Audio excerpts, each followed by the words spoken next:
Hoy, saan nga pupunta? Maghanap ng pagkain. Tara, sama ako. Mga lakal tayo para meron tayo pambiling pagkain. Saan tayo pupunta? Laging handa. May bakante akong alam. Tara. Tara, doon tayo. Tara, madami dito, walang tao. O sino akyat? Ikaw na lang. Ikaw na. Ito na lang, oh. Sige, Nakakaba na eh. Sige. Tingnan, Bilis. marami tao. Marami dyan.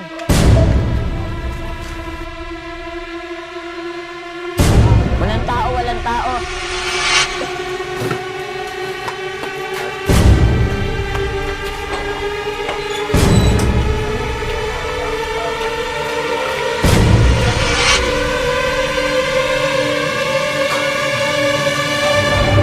Kamusta na kaya sila doon? Uy, eto. Bilisan nyo, bilis. Tara, boundary na tayo dito.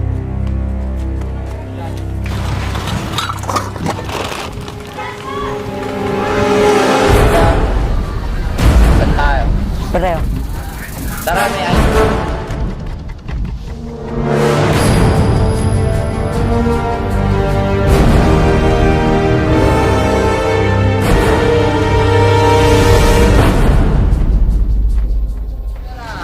Tara, bili tayo pagkain. Tara. Tara. Alam mo, meron tayong pwedeng pagpasukang bakante. Saan yun? South. Laging handa. Tara, puntahan natin.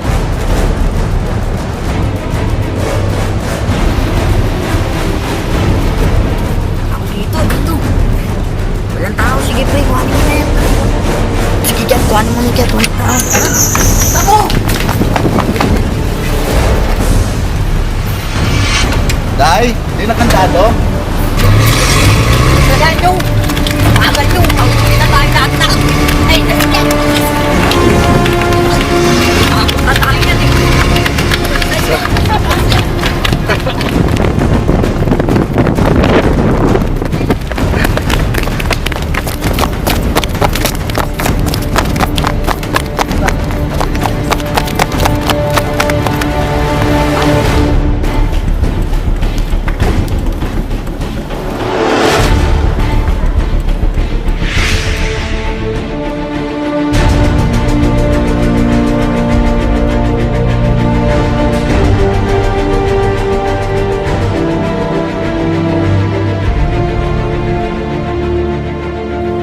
Hindi ka na po ako mahuli na. Binilasan ka po yung takbo. Tapos kinabukasan po niyan, tinawag po ako ng pinsan ko si Bebe. Sabi tawag daw ako ng pinagkuhanan ko ng kandado. Tsaka ako nalaman na pastor pala siya. Dinala kami sa Awana ng pinsan ko na si Bebe. Kasi sabi niya, tawag daw ako. Pumunta naman ako. Humingi ako ng tawad.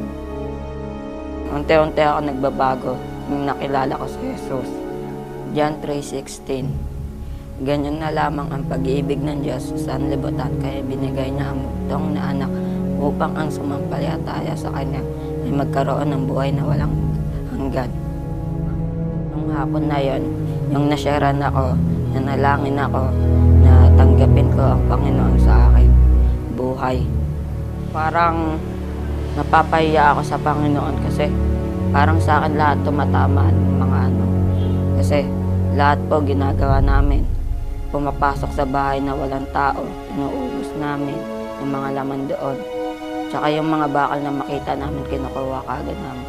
Pag lagi natatalo yung nanay ko sa sugalan, lagi sa amin pinupuntong yung mga galit niya pag natatalo siya. Tsaka pag minsan hindi na kami kumakain nun eh. Magulang ko susugal dati.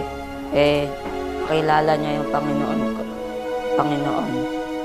Hindi na siya napagsugal. Unti-unti rin siya nagbabago. Ang pangarap ko po ay seaman o kaya pastor. Para i-sharean ko yung mga bata diyan sa mga gala diyan. Binigay niya yung kanyang iisang anak para sa atin lahat na tao. Para pagbayaran yung mga kasalanan natin. Awana Philippines has been reaching the next generation of Filipino children and youth, sharing the hope that is in the Lord Jesus. We call on you to be a part of this growing ministry for the transformation of lives and communities.